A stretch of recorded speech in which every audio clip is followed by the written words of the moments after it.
Assalamualaikum warahmatullahi wabarakatuh. Selamat datang kembali di channel Narasi Misteri. Pernahkah kalian melihat seseorang yang sudah sekarat tapi nyawanya tidak juga mau pergi? Itu yang terjadi pada Nenek Rati. Lebih dari seminggu beliau terbaring kesakitan, mengerang, meraung. Dokter tidak menemukan apa-apa.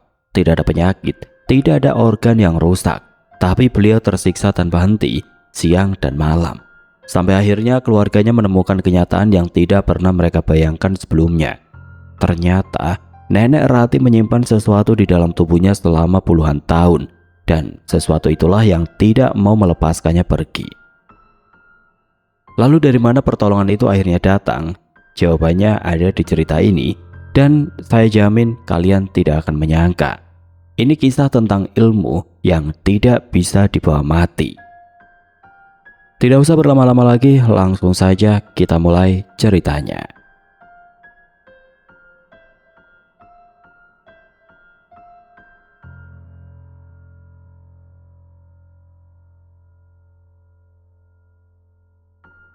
Aku tidak tahu harus mulai dari mana, tapi yang jelas ini bukan cerita yang aku karang, ini kejadian nyata.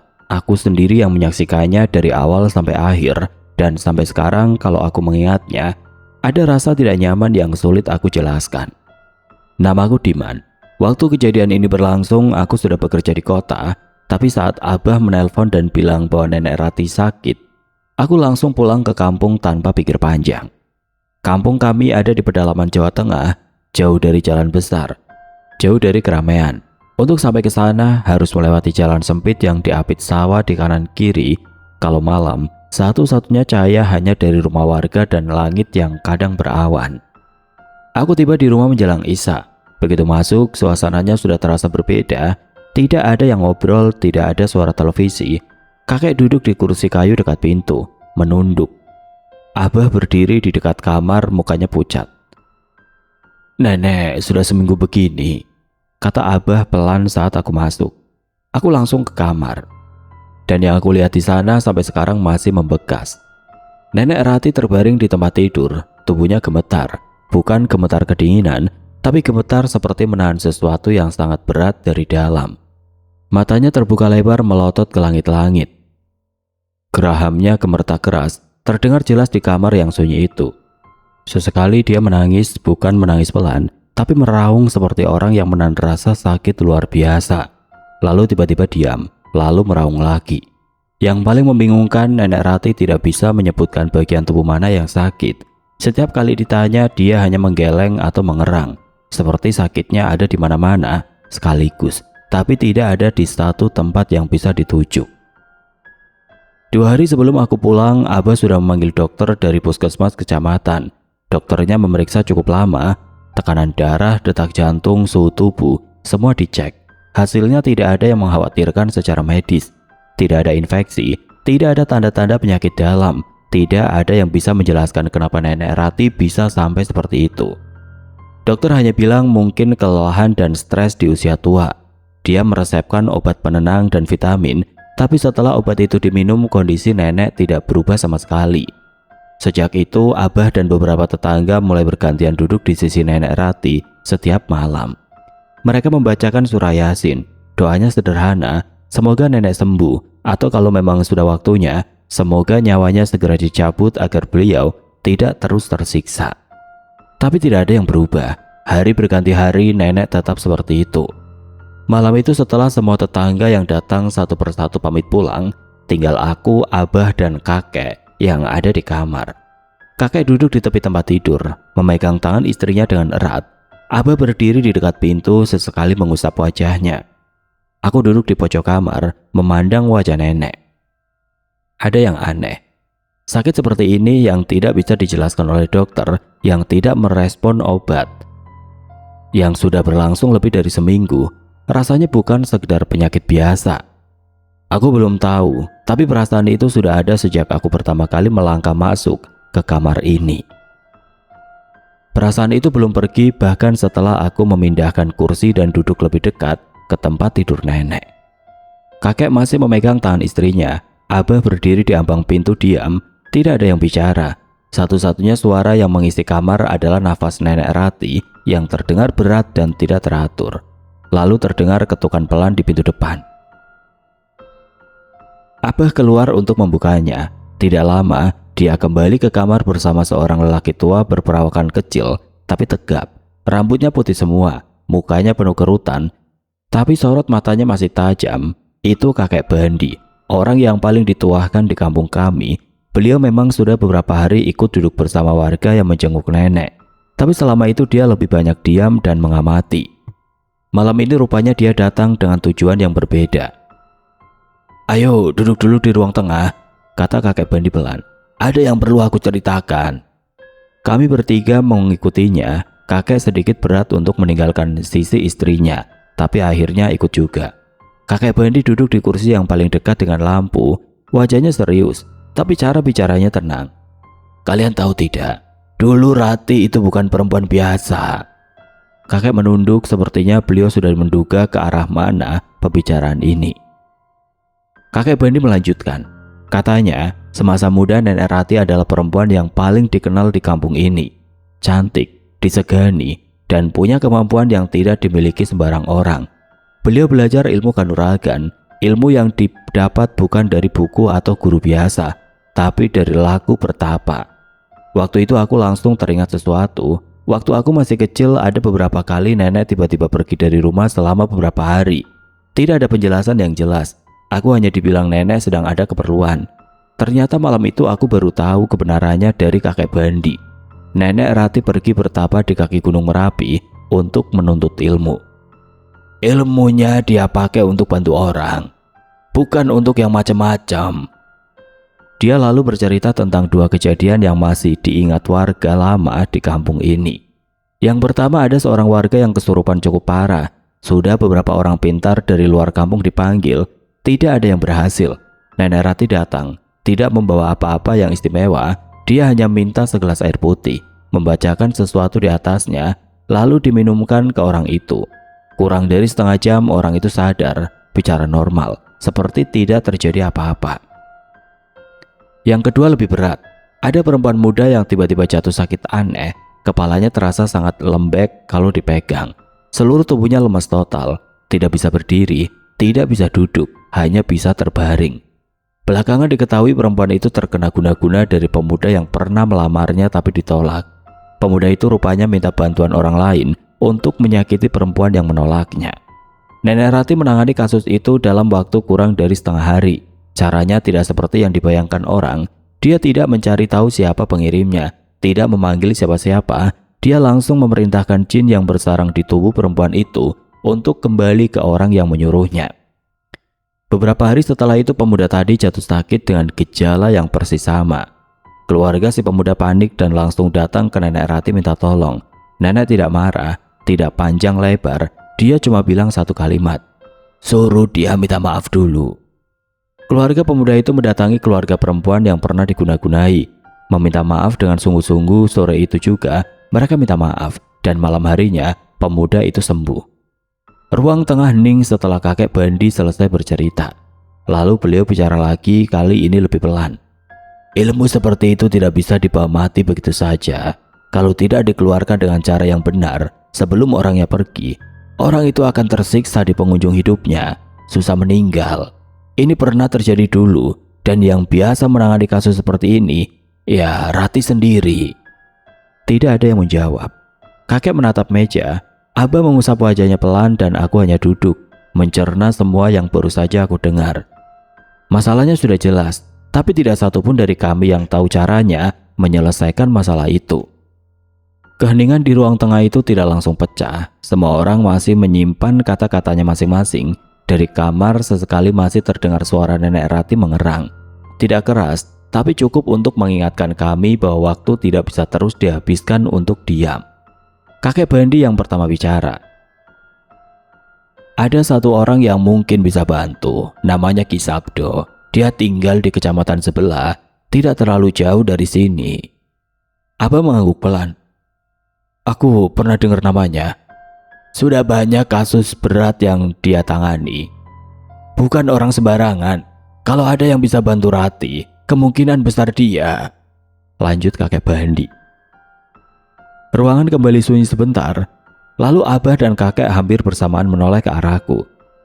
Aku tahu kenapa mereka melihat ke arahku. Selama ini akulah yang paling keras kalau soal hal-hal seperti ini. Dukun, paranormal, orang pintar, semua itu menurutku tidak ada bedanya. Aku tidak percaya dan aku tidak pernah menyembunyikan pendapat itu dari keluarga. Bahkan dulu, waktu Abah pernah menyebut nama seorang kiai kampung yang katanya bisa mengobati penyakit aneh, aku langsung menolak keras. Tapi malam ini berbeda. Dari kamar terdengar lagi suara nenek. Kali ini lebih panjang, lebih dalam. Seperti orang yang sudah tidak punya tenaga untuk berteriak, tapi sakitnya tidak berkurang. Aku memandang ke arah pintu kamar itu beberapa detik. Lalu aku mengangguk. Baik, kita coba. Abah mengembuskan nafas pelan, seperti ada beban yang sedikit terangkat. Kakek mengusap matanya dengan ujung jarinya. Kakek Bandi langsung melanjutkan. Disepakati bahwa besok pagi, seusai sholat subuh, aku dan Abah akan berangkat ke kecamatan sebelah untuk menjemput Ki Sabdo langsung. Lebih baik dijemput daripada hanya dihubungi, supaya tidak ada alasan untuk menunda. Tidak lama setelah itu kakek Bandi berpamitan. Usianya sudah tua dan malam sudah cukup larut. Kami mengantarnya sampai pintu depan, lalu kembali masuk.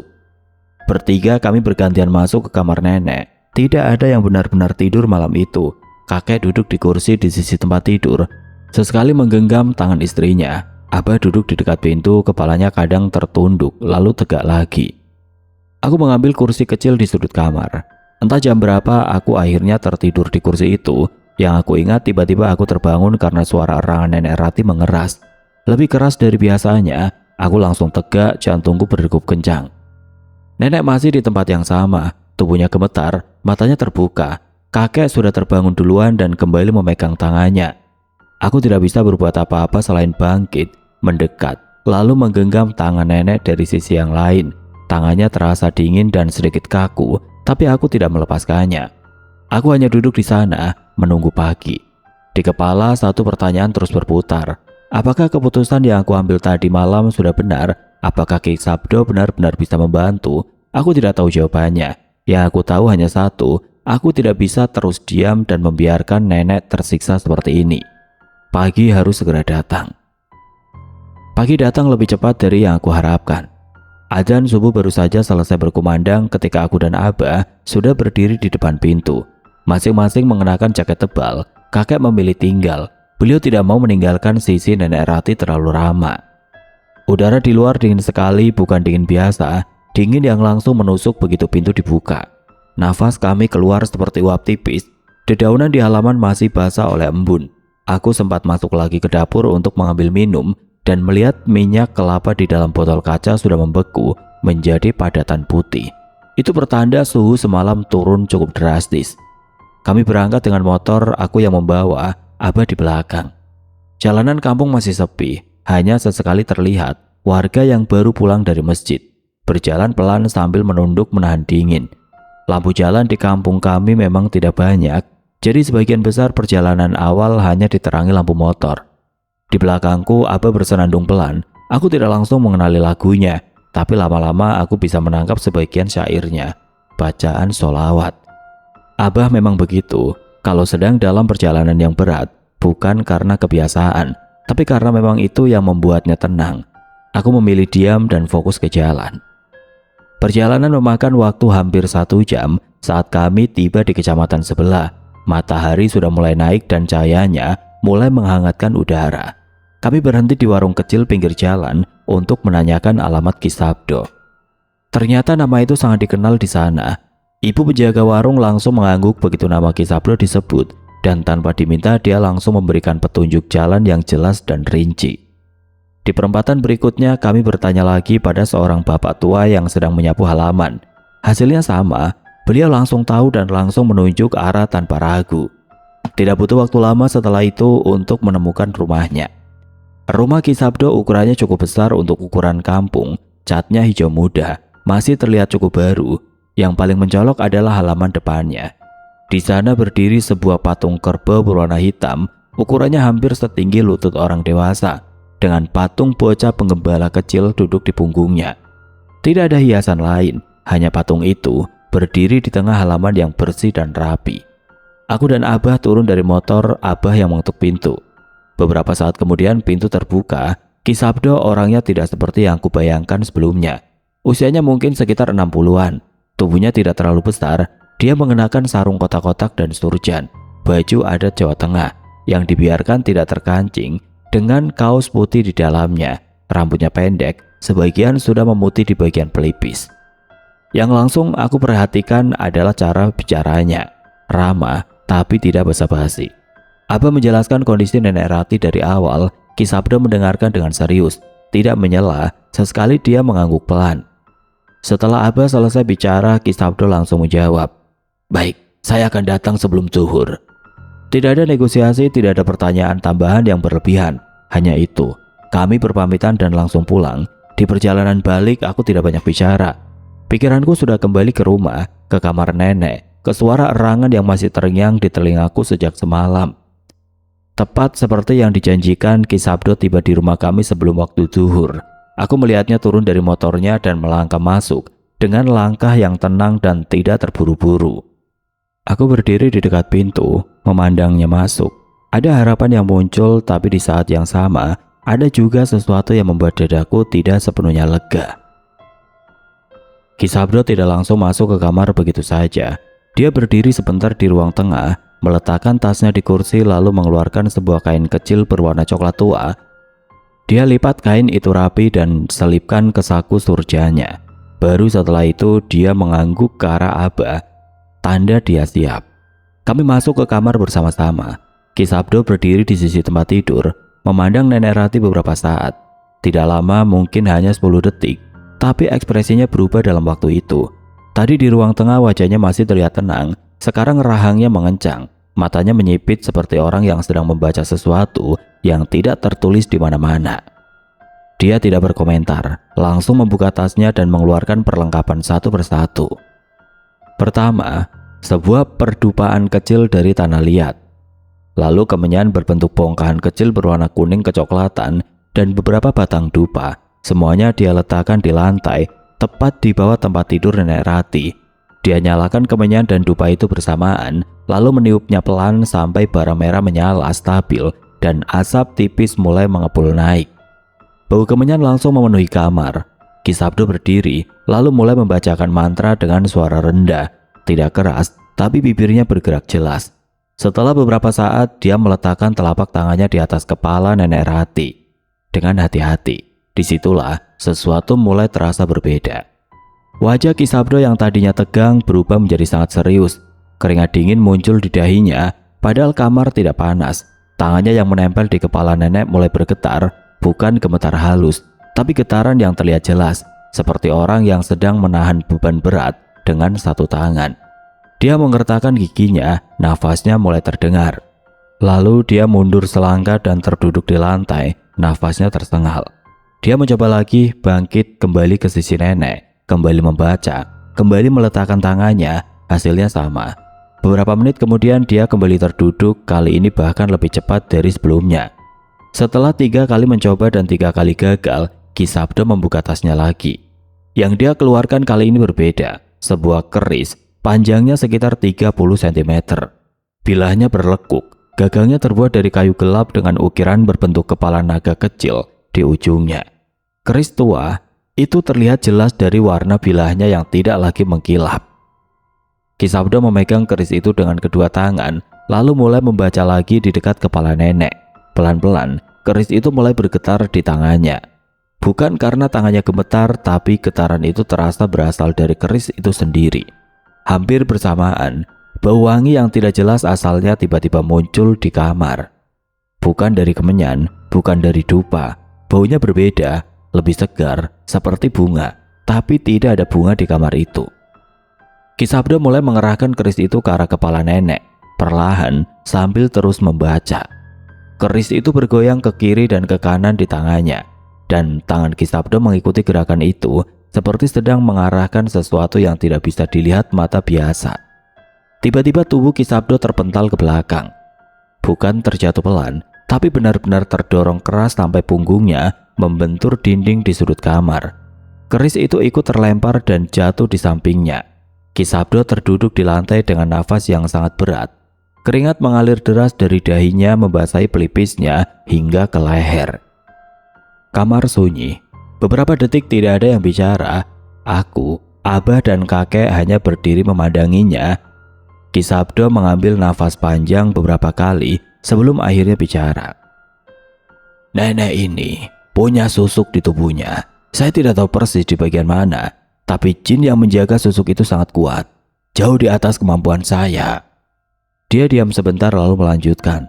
Saya tidak bisa bantu lebih dari ini. Maaf. Tidak ada yang menahannya, kami semua sudah melihat sendiri apa yang terjadi. Menahan Ki Sabdo untuk mencoba lagi tidak akan menghasilkan apa-apa selain menyakiti dirinya sendiri. Ki Sabdo membereskan perlengkapannya dengan tangan yang masih sedikit gemetar, lalu berpamitan dengan singkat. Abah mengantar sampai pintu depan. Aku tetap di kamar. Aku berdiri di dekat jendela memandang Ki Sabdo yang berjalan menuju motornya di halaman. Langkahnya masih terlihat berat. Di dalam dadaku, harapan yang tadi aku bawa pulang dari perjalanan pagi itu terasa menyusut. Tidak habis sepenuhnya, tapi hampir. Aku masih berdiri di dekat jendela ketika satu nama tiba-tiba muncul di kepalaku. Pak Umar. Beliau adalah guru kelasku waktu aku masih di sekolah dasar. Orangnya pendiam, tidak banyak bicara, tapi kalau sudah berbicara selalu jelas dan langsung ke inti. Sejak pensiun dan mengajar, aku tahu beliau aktif meruqyah warga yang mengalami gangguan jin. Tidak pernah meminta bayaran. Tidak pernah minta imbalan apapun. Beliau melakukannya semata karena merasa itu bagian dari tanggung jawabnya sebagai orang yang diberi kemampuan. Aku langsung ambil ponsel dan menelponnya. Pak Umar mengangkat di dering yang kedua. Pak Umar, ini Diman, murid Bapak dulu. Nenek saya sakit keras, sudah lebih dari seminggu. Kondisinya tidak wajar. Tadi sudah dicoba dibantu orang, tapi tidak berhasil. Bapak bisa datang. Sebentar hening di ujung sana, lalu Pak Umar menjawab dengan tenang. Bisa, tapi motorku sedang dipakai istriku. Kalau kamu bisa jemput lebih cepat. Aku tidak menunggu, langsung pamit ke Abah dan keluar. Rumah Pak Umar tidak terlalu jauh, sekitar 20 menit dari kampung kami. Beliau sudah berdiri di depan rumahnya waktu aku tiba. Mengenakan baju koko putih dan sarung berwarna gelap. Di tangannya ada sebuah tasbih yang terus diputar pelan. Kami langsung berangkat. Sesampainya di rumah, Pak Umar masuk ke kamar dan berdiri di sisi tempat tidur Nenek Rati. Beliau tidak membawa perlengkapan apapun seperti Ki Sabdo. Tidak ada perdupaan, tidak ada kemenyan, tidak ada keris, hanya dirinya. Pak Umar memandang Nenek Rati sebentar lalu menoleh ke arahku. Benar yang kamu ceritakan tadi. Nenek ini dalam gangguan jin karena ada susuk di dalam tubuhnya. Beliau kemudian meminta izin untuk berwudu terlebih dahulu. Kakek mengantar beliau ke kamar mandi. Beberapa menit kemudian Pak Umar kembali ke kamar. Tangannya masih basah sedikit. Beliau duduk di kursi di sisi tempat tidur, menghadap Nenek Rati lalu mulai membaca ayat-ayat ruqyah. Suaranya tidak keras, tapi jelas dan teratur. Setiap kata diucapkan dengan tepat, tidak terburu-buru. Beliau membaca dengan tenang seperti orang yang sudah sangat hafal dan sangat yakin dengan apa yang sedang dilakukannya. Dan Nenek Rati langsung bereaksi. Matanya yang tadinya setengah terpejam tiba-tiba terbuka lebar. Tapi bukan seperti orang yang terbangun dari tidur. Pandangannya langsung mengarah ke Pak Umar. Tajam, liar dan penuh permusuhan. Wajahnya menegang, rahangnya mengencang. Itu bukan ekspresi Nenek Rati yang aku kenal. Lalu nenek berteriak, bukan teriakan orang kesakitan biasa, melengking, tinggi dan panjang, sampai kakek yang berdiri di pojok kamar langsung mundur selangkah. Tubuh Nenek Rati mulai meronta-ronta di atas tempat tidur, tangannya menggapai kemana-mana, kepalanya dibentur-benturkan ke sandaran tempat tidur. 1 kali, 2 kali, 3 kali, sambil digeleng-gelengkan cepat dan kasar ke kiri dan ke kanan. Abah langsung bergerak. Beliau memegang kedua tangan Nenek Rati dan menahannya erat agar tidak membentur apapun lagi. Pak Umar tidak berhenti membaca, tidak mundur, tidak terkejut. Suaranya justru semakin keras dan semakin jelas. Ayat demi ayat terus mengalir tanpa jeda. Nenek Rati meronta semakin keras. Tempat tidurnya bergeser beberapa sentimeter karena guncangan tubuhnya yang terus menerus. Abah mengerahkan seluruh tenaganya untuk menahannya. Pak Umar terus membaca, lalu tiba-tiba Nenek Rati berhenti. Semua gerakan berhenti sekaligus, tidak ada lagi teriakan. Tidak ada lagi ronta, tubuhnya tergeletak diam di tempat tidur. Kamar mendadak hening. 3 detik, 5 detik, lalu Nenek Rati muntah. Yang keluar dari mulutnya bukan makanan, Pertama keluar sebatang ranting kecil, kering, coklat, sepanjang 2 ruas jari. Jatuh ke dagu nenek lalu menggelinding ke kasur. Hampir bersamaan keluar sebatang emas kecil seukuran jarum jahit mengkilap, jatuh tepat di samping ranting itu. Dan terakhir, seekor ular kecil berwarna hitam pekat. Tubuhnya sepanjang jari telunjuk orang dewasa, kepalanya bulat kecil. Ular itu keluar dari mulut nenek dan langsung tidak bergerak begitu menyentuh kasur. Tidak ada yang bersuara. Aku, Abah, kakek, semua terdiam di tempat masing-masing. Pak Umar pun berhenti membaca, beliau hanya duduk diam memandang Nenek Rati. Aku memaksakan mataku untuk melihat benda-benda itu satu persatu, ranting kering, emas kecil, ular hitam yang sudah tidak bernyawa. Lalu aku mengalihkan pandangan ke wajah nenek. Untuk pertama kalinya dalam lebih dari seminggu, wajah Nenek Rati terlihat tenang. Tidak ada lagi gigi gemertak, tidak ada lagi kerutan menahan sakit. Rahangnya mengendur, matanya masih terbuka tapi sorotnya sudah tidak liar lagi. Tenang, benar-benar tenang. Kamar itu sunyi, tidak ada yang bicara. Kami semua masih di posisi masing-masing.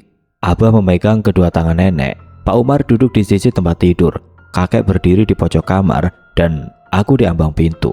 Wajah Nenek Rati masih seperti yang kulihat tadi, tenang. Matanya masih terbuka sedikit, tapi tubuhnya sudah tidak tegang lagi. Tidak ada gemetar, tidak ada erangan, hanya diam yang terasa sangat berbeda dari diam-diam sebelumnya. Lalu nafasnya berubah. Terdengar seperti dengkuran panjang yang berat, bukan dengkuran orang tidur, tapi suara nafas yang keluar dalam dari dada. Satu kali, kemudian jeda panjang, lalu satu kali lagi, lebih pelan dari sebelumnya. Setelah itu tidak ada lagi suara. Abah menekan lembut tangan nenek yang sudah tidak membalas genggamannya. Kakek melangkah pelan dari pojok kamar, duduk di tepi tempat tidur, lalu mengambil tangan istrinya dari tangan Abah. Beliau menggenggamnya erat, menunduk, dan tidak bersuara. Nenek Rati pergi tanpa sempat mengucapkan sepatah kata pun. Pak Umar langsung menundukkan kepalanya dan mulai membacakan doa dengan suara pelan. Wajahnya tidak terkejut, tidak guncang. Beliau membaca dengan tenang seperti orang yang memang sudah menduga bahwa inilah ujung dari semua yang terjadi hari ini. Abah berdiri di sudut kamar, membelakangi tempat tidur. Pundaknya naik turun pelan. Aku tidak bergerak dari ambang pintu. Mataku tidak bisa lepas dari wajah nenek. Untuk pertama kali sejak aku tiba di kampung ini, aku melihat nenekku benar-benar istirahat. Tidak ada lagi rasa sakit di wajahnya, tidak ada lagi perlawanan. Semua yang selama ini membuatnya tersiksa sudah keluar, sudah pergi. Pak Umar menyelesaikan doanya beberapa menit kemudian. Beliau berdiri, membereskan kursi yang tadi dia duduki, lalu menoleh ke arahku dan Abah bergantian. Innalillahi wa inna ilaihi raji'un, kata beliau pelan. Semoga Allah menerima beliau. Abah mengangguk, tidak sanggup bicara. Pak Umar berpamitan dengan singkat. Tidak ada banyak kata, tidak perlu. Aku mengantar beliau sampai pintu depan sebelum naik ke motorku untuk aku antarkan pulang. Pak Umar menepuk bahuku sekali, pelan tapi terasa. Di perjalanan mengantar Pak Umar aku tidak banyak bicara. Pikiranku masih di kamar itu. Waktu aku kembali ke rumah, kakek masih duduk di tepi tempat tidur, masih memegang tangan Nenek Rati. Abah sudah mulai menelpon saudara-saudara untuk menyampaikan kabar. Aku berdiri di ambang pintu kamar untuk terakhir kalinya malam itu, memandang nenek. Aku tidak takut pada apa yang aku lihat hari ini. Itu bukan yang membuatku diam di sini. Yang membuatku diam adalah kesadaran yang datang pelan-pelan sejak tadi, bahwa semua yang terjadi ini nyata. Ilmu yang nenek pelajari selama bertahun-tahun itu nyata. Susuk yang bersarang di tubuhnya selama puluhan tahun itu nyata. Dan konsekuensi tersiksa di ujung usia karena ilmu itu tidak bisa dibawa pergi begitu saja, itu juga nyata. Nenek Rati bukan perempuan jahat. Sepanjang hidupnya beliau memakai kemampuannya untuk menolong orang lain, tidak pernah untuk menyakiti siapapun.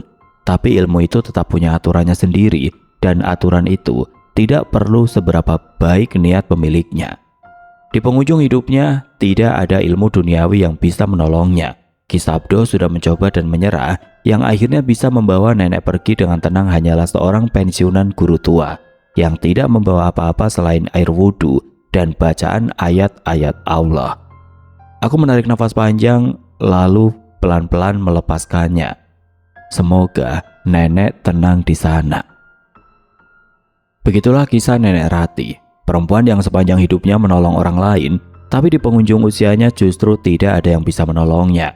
Sampai datang seorang yang tidak membawa apa-apa selain wudhu dan ayat-ayat Allah. Dari kisah ini ada satu hal yang bisa kita ambil pelajaran. Setiap pilihan punya konsekuensi. Apapun yang kita ambil dalam hidup ini, suatu hari kita yang akan menanggungnya sendiri. Jaga diri kalian, jaga keluarga kalian. Kalau cerita ini bermanfaat, jangan lupa like, komen, dan subscribe agar kalian tidak ketinggalan kisah-kisah berikutnya. Akhir kata, wassalamualaikum warahmatullahi wabarakatuh.